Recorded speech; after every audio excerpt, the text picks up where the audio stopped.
All right. Happy National Public Works Week, everybody, and thank you for attending today's webinar, How to Build an Asset Management Plan.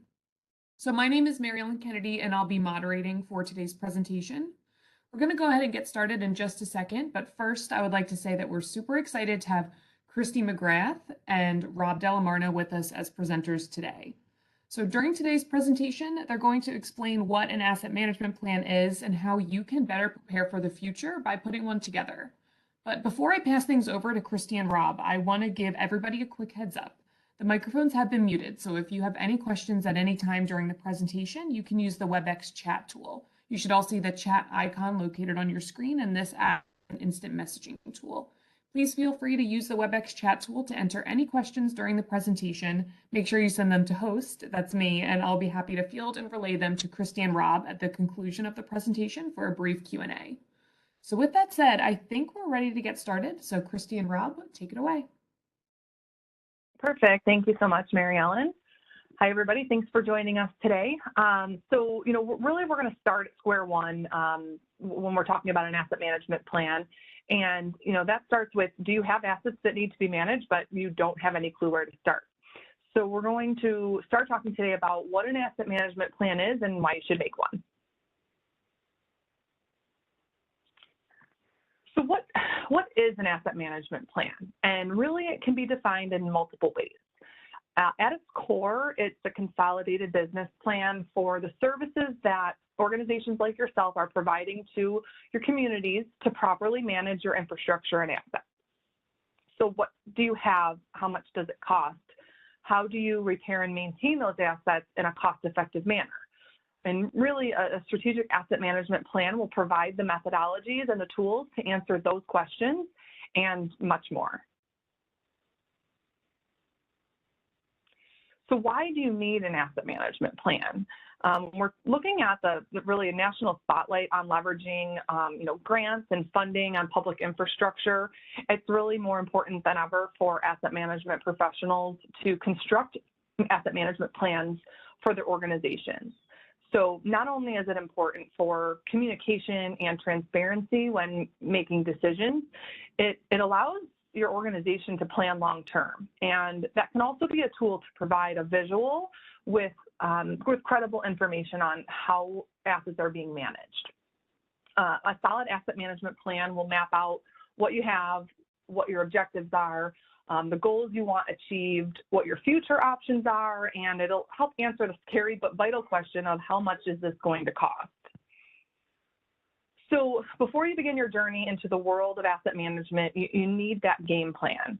And asset management planning provides your organization with the best practices for operation and maintenance of your assets so that your money can be spent wisely well into the future. So, asset management really can be a daunting task, but a necessary process to undertake. Asset managers are facing pressure from legislation, a lack of funding and resources, and the risks that are generated by old and failing infrastructure. So the best way to tackle and resolve these challenges is going to be to apply the asset management principles that we're going to talk about here next. So there are 5 steps we're going to go over for creating the framework for your asset management plan.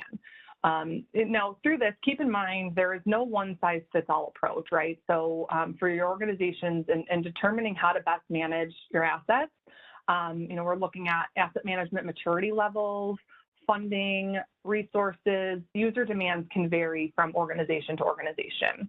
So one word to the wise is when starting out, you don't want to get too tangled up in the small details of your asset management plan. Getting too technical and detailed in your plan from the beginning can sometimes derail your objectives. So instead, it's recommended to focus on a high-level analysis that's going to answer the following questions. So, where are you now? What are your options for the future? What do you ultimately want your plan to achieve? And then once you have that framework for your plan laid out, you can fine-tune all the important details. So step 1 is creating that or completing really your asset inventory. So this can be kept in a document as simple as a Microsoft Excel spreadsheet, which many customers are doing today. Or it could be done within an asset management software like AssetWorks offers with our EAM Enterprise Asset Management solution. So, we're looking at what do you have, where are your assets located, what are the attributes you want to track, what are their expected life cycles, and when were they built or purchased are kind of some main points that you want to cover. So some best practices to consider with this is breaking down your asset inventory into segments and components for easier management in the future. Now, these segments should group portions of an asset that would be replaced at the same time. So like block by block for roads or manhole to manhole for sewer. So for example, a road might be separated into one block segment. And within that segment, there could be different components like road surface, curb, gutter, and sidewalk. Because the road surface and a sidewalk really have different lifespans, it's recommended that they be managed separately when planning for their renewal and repair operations for the future. Another kind of best practice tip is to rely on your GIS if it's available as a system of record. So, a lot of data is maintained in GIS, and sometimes if you have a pretty robust GIS, use that as the system of record. And if not, there are many other ways for building out your asset tracking, but we've seen a lot of success with really relying on that GIS if you have it available. And the last would be to attack it in phases. So broken down by department or geography or whatever would make the most sense for you and your organization. Next, the next step is looking at setting the levels of service. So once you've tackled building that asset inventory, we're going to look at building or determining the levels of service. So it's going to outline the overall quality, capacity, function, and safety of the different services your asset provides. And it might be tied to physical performance or of the assets or customer expectation and satisfaction. And you want to think about the level of service you're currently providing.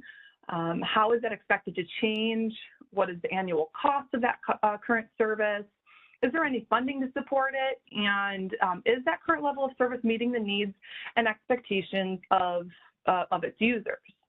Some tips to consider when we're looking at this is, first and foremost, what is the criticality of the asset? So the safety of your users and the community is always going to be at the forefront of your mind when thinking about service levels. And the level of service for one asset should be completely different from another asset, especially when you're considering risk management. So let's just take a bridge, for example, that thousands of drivers might cross every single day. That asset should receive a higher level of service because a lower level of service could result in a catastrophe like a bridge collapse. And in that situation, a higher level of service is likely the more cost-effective alternative when compared to the enormous cost generated when a bridge infrastructure fails. So another best tip or best practice is looking at how does policy affect the level of service. So for example, we're talking about signs that might be something like reflectivity, whether they're northern or southern facing. With playground equipment, you have to worry about the safety of the equipment, and you have to deal with if there are accidents or litigation that results because of the playground equipment not being maintained properly. And then the maintenance of trees. There's environmental regulatory compliance that you have to adhere to with the proper maintenance of trees. So those are just a couple of examples to think about when it comes to policy.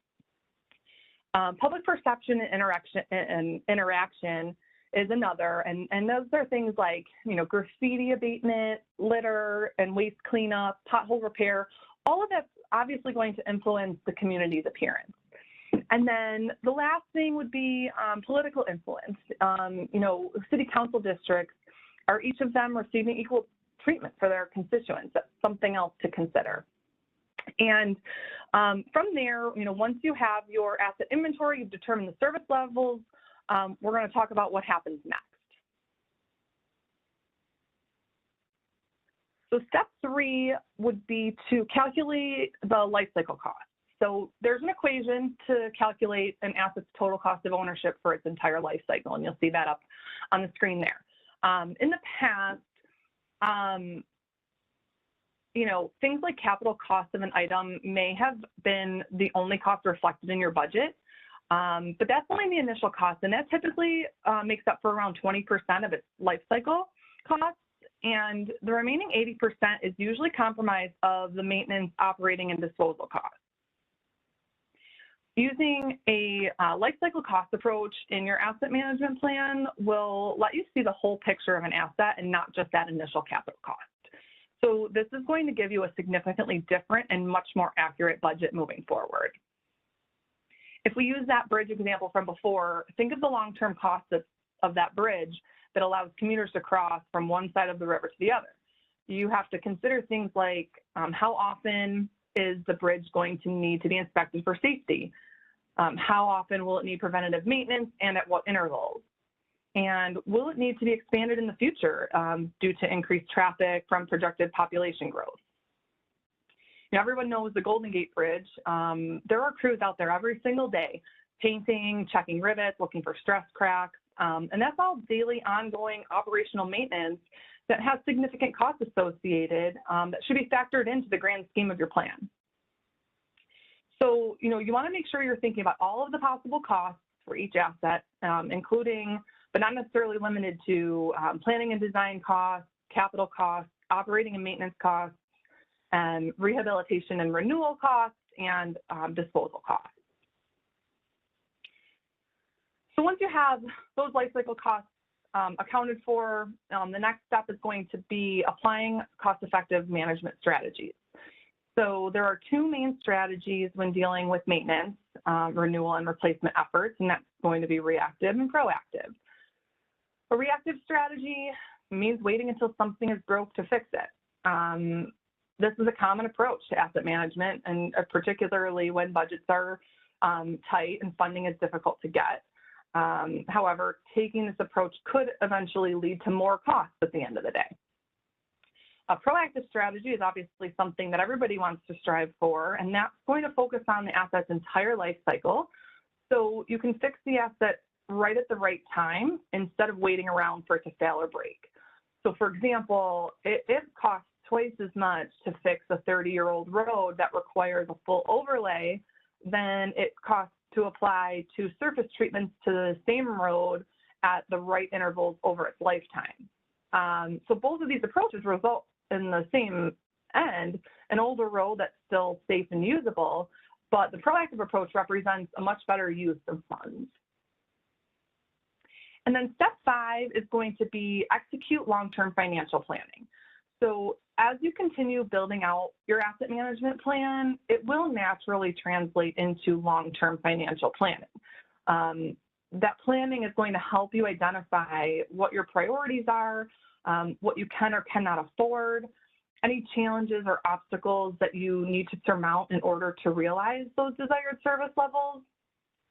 So since your plan already includes the full cost of your assets over their lifetime, taking this approach to financial planning can, to some extent, remove some of that annual budgeting process and replace that with a long-term management plan. And, this is really going to give you a tool that ensures that your goals can be met and that, they themselves can remain viable and sustainable for the long-term good of the community that you're serving. And times are tough, so budgetary constraints won't really be going away anytime soon. A long-term financial plan will really help determine which of your objectives are feasible, which are the most important, and if you're able to maintain your priority assets over the long term. So with that, I'm going to hand it over to Rob so he can talk to you about how you take this framework that we've just outlined and use it to guide the execution of your plan. Thank you, Christy. No problem. So now I'd like to, now that you have a good idea of what assets you have and why you need to plan ahead, let's take a look at the cornerstones of the plan. So when thinking about the 5 pillars, let's ensure that all the needs are considered in your community. So I would advise engaging everyone that you can think of, including leadership, for input on how you're going to build the plan. That's pretty important in getting input from everybody make sure that everybody's happy. So for financial stability, plan for the long term. So, think of it as not just an event that's going to happen this year or maybe in the next 2 years. Think of it in the long term and make plan for the long term. So embrace new and current technology. As your methods, are your methods, or is the technology working for you? So, consider the technology is, that you have today versus tomorrow and what may be coming out on the horizon. I would also say consider an enterprise approach. So when you think about the enterprise, you're thinking about all those other departments, how they all work, how you guys all work together. And then with that in mind, you're able to explore cross-department cost sharing. So not only is one department bearing the initial costs or the ongoing costs of an asset management system, now everybody's involved, everybody has input to it, and everybody's benefiting from it. So you'll be able to analyze the data across systems. This will help in sustaining financial health, and with the integrations with accounting, HR, and even your fuel systems for your fleet. These are just a few examples of everybody being involved and benefiting from the system that you have. So with better management of your assets, you're able to balance service levels, and you'll be able to forecast and ultimately contain your overhead costs. This will also help maintain financial reserves for unexpected events. So it doesn't matter what geography you're in, there's always going to be something that is unexpected that you can't necessarily plan for, but it may happen. It may happen this year. It may happen next year. So it's always good to have with a plan. It helps you make those financial arrangements to have a reserve in place.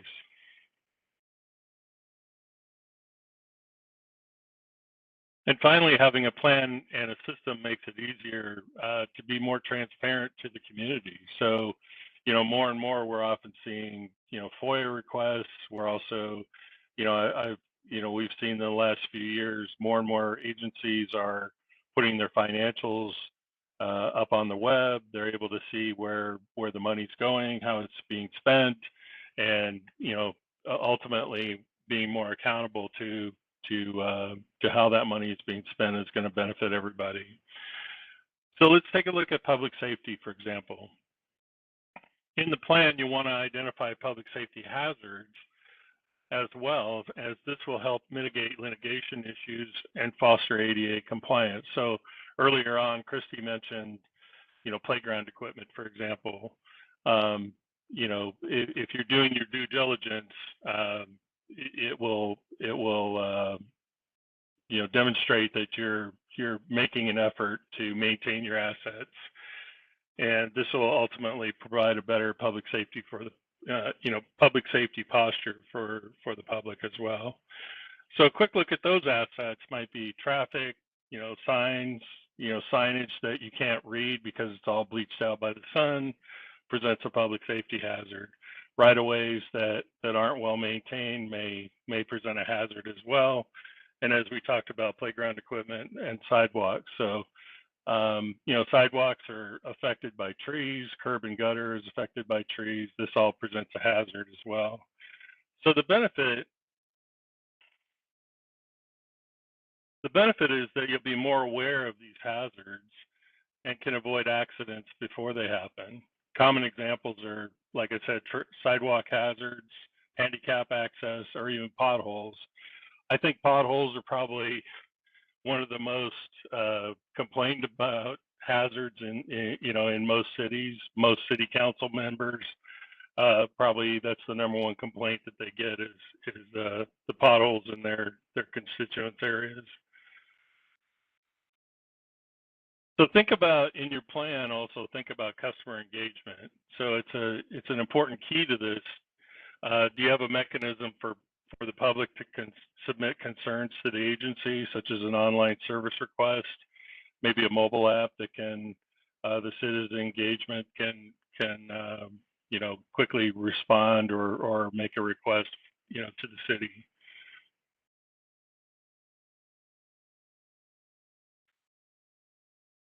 So continuing on, as we think about economic development, so economic development plays a key role in the city as it plays a major role as a beneficiary of a well-executed asset management plan. It's all about attracting economic activity as well as and well-maintained infrastructure attracts business and people. Healthy communities grow and thrive because of this. So the economic development budget is often large, which demonstrates the importance of attracting businesses. And they need employees, which contributes to the economy. So as you can see, there's a need for quality of life to attract employees with clean, safe public facilities, and reliably managed utilities across the agency. So one is dependent on the other. So I tend to think of this as kind of an ecosystem. So, economic development feeds, better health for the community, better maintained assets actually drives better economic development. So from an infrastructure and environmental sustainability, for utilities, the plan should address the future funding for the long term.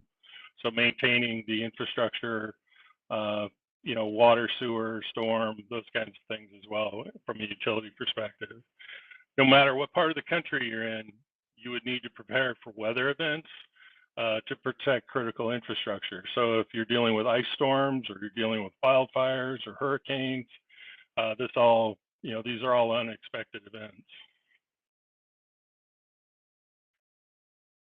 And if such an event were to happen, having a system in place will help with recovery funding, for example, from FEMA or also state or interagency cooperation. So being able to demonstrate the amount of time, the amount of money that's being invested in the maintenance of your assets will go a long way in being able to evaluate and provide a metric on how much you're spending. The environment is very important, and we need to understand and protect the natural habitat as well. And we can do that with proper maintenance. Here in the West, for example, we have seasonal wildfires, and we need to prepare and mitigate for potential hazards. So the environmental concerns affect every agency geographically. It doesn't matter where you are. Common complaints from the public are with construction projects, for example, fixing a water main right after a repaving project. Again, a system will help plan for construction projects accordingly with overlay of utilities and traffic patterns and that sort of thing as well.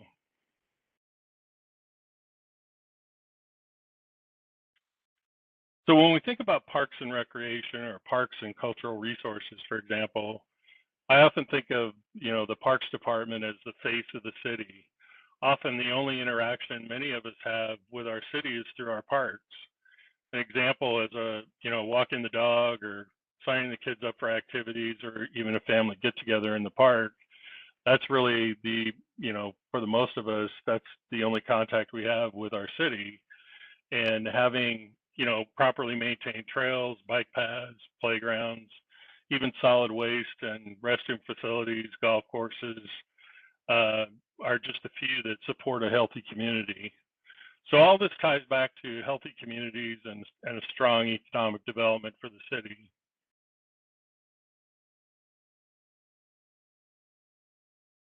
So you've probably heard the expression, plan to execute and execute the plan. So having an all-encompassing plan is destined to produce efficiencies and benefits to the organization. So one goal would be, reduce customer complaints.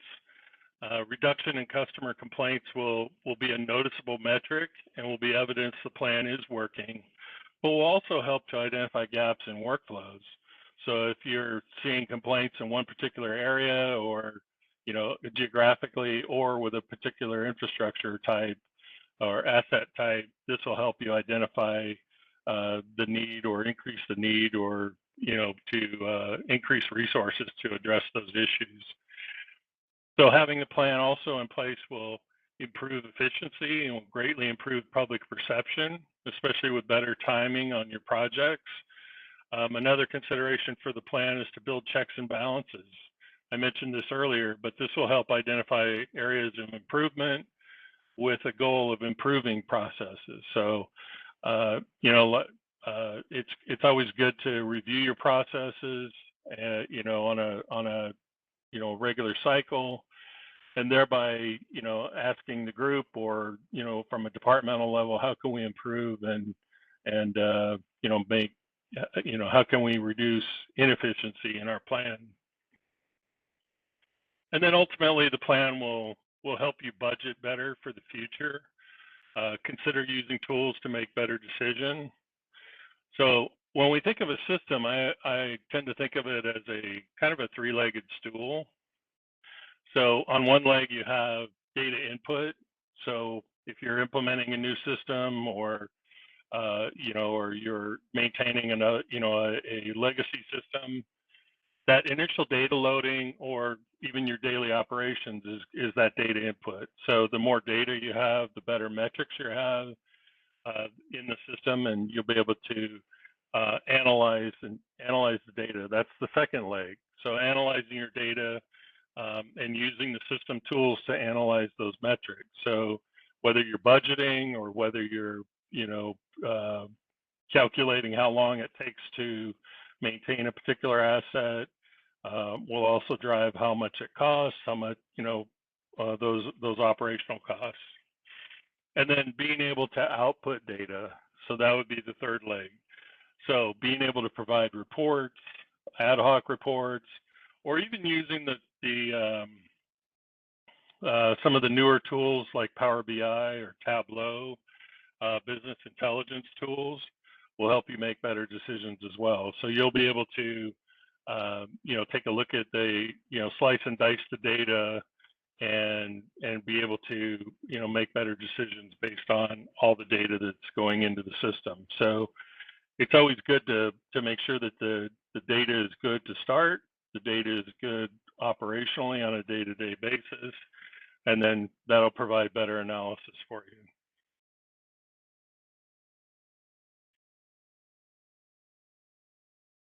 So one of our customers, St. Charles Parish, whom I've had the pleasure of meeting in our recent Academy event, they're doing some really good things.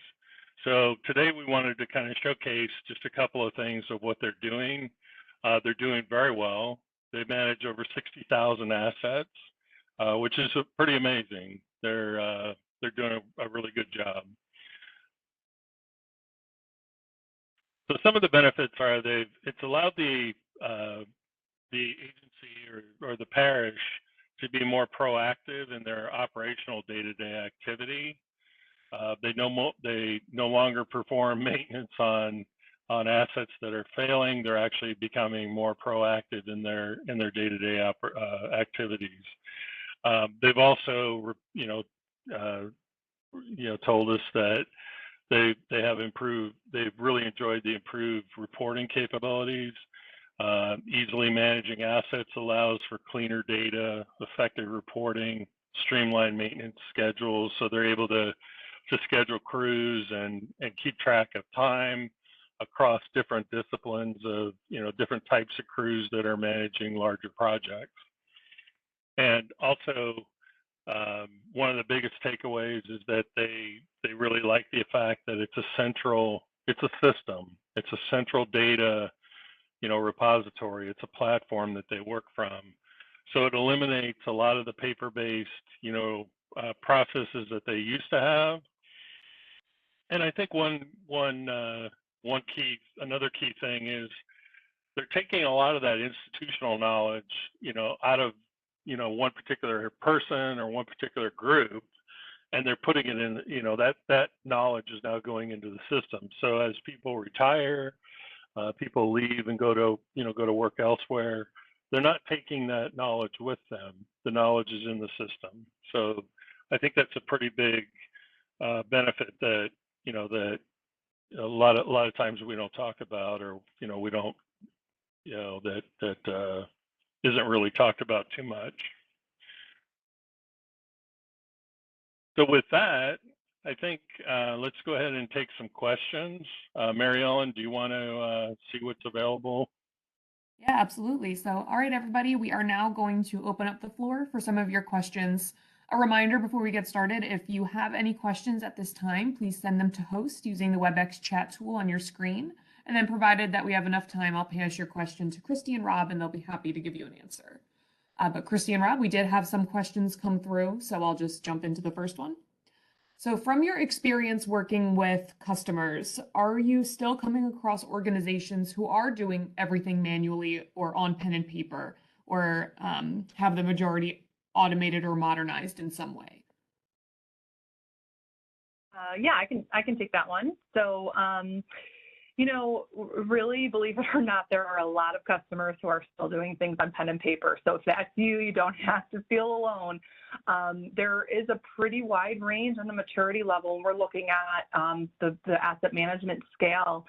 We see a lot of customers that are still doing things manually, and they're trying to modernize and automate. And, we work with them on that, looking at AssetWorks EAM as a tool to do so. But again, a lot of times it comes to budget constraints and resources, and, we have to build a case to, invest in a tool and a plan that drives, really what I'll say is developing the asset management plan like we talked about today can help drive the business case and kind of show the proof of why it's beneficial to track and maintain your assets properly and to invest in a system to do so, so that things are automated. You're saving a lot of time and money and resources by automating the maintenance aspect of your operations. So there's a wide scale. We see customers that have, partially modernized, and, maybe they have, they're not necessarily tracking their assets on paper anymore, but they're still doing their work orders on paper. They might have a partial asset inventory or partial GIS, but they haven't gotten into the full all of their operations being automated. So, and then we see a lot of customers who are really strategic on the asset management scale and do have a lot of automation in place, and they're constantly figuring out ways to continue to improve that. And that's where, we obviously will always come in and try to help with the different new modules that we have coming out, and as things evolve and technology changes, we're constantly trying to improve what we're offering our customers as well. So there's obviously always room for improvement, but yes, I would say it's a wide scale, and there's a lot of different areas where customers are falling today as far as how modernized they are. Great answer, Christy. So another question came in. I think this one is specific to EAM, like our EAM solution. Is the asset management system tied with geographic location? Rob, do you want to take that one, or you want me to? Yeah, I'll take it. Go ahead. So yeah, we have a real-time or near real-time integration with ArcGIS or Esri's platform.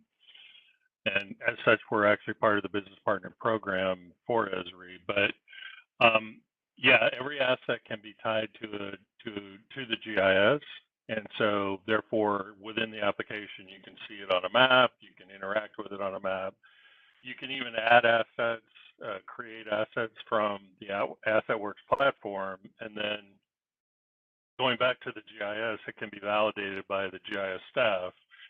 In many ways, this is preferable by the GIS team because from their perspective, they want to have control and quality over their data on the GIS side.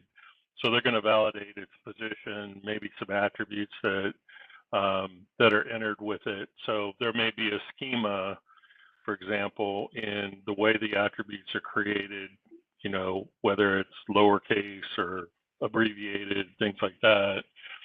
And so they want to adhere to that schema. So they see the asset, they can maybe correct the location a little bit, and or correct the attribute information that goes along with it. So in answer to your question, yeah, every asset can have a geographic location. Thanks, Rob.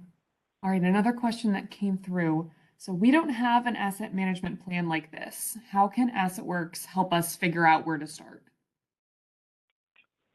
Yeah, I can take that one. So, you know, we have some resources available. We have industry consultants that have been in the industry a long time, and they help guide our customers and make recommendations as far as, you know, how to capture your asset inventory correctly, how to determine the right way to break down your assets and their components, you know, what you know, service levels you want to create for them. So absolutely, when we work with a customer that is looking to build a plan and implement a asset management solution, we work very closely with you during an implementation to you know, go through business process reviews of all of the types of assets you have, the workflows, the reporting requirements that you want to achieve at the end of the day. You know, what the data, really we want to look at what that data can do for you. So we work very closely with you on that during implementation to really map out all of the things that we talked about today as far as how to build that framework or that plan. We essentially do that with you during implementation to get us to the point when it comes time to go live with a system, you know, it's set up and configured to do everything that you need it or want it to do.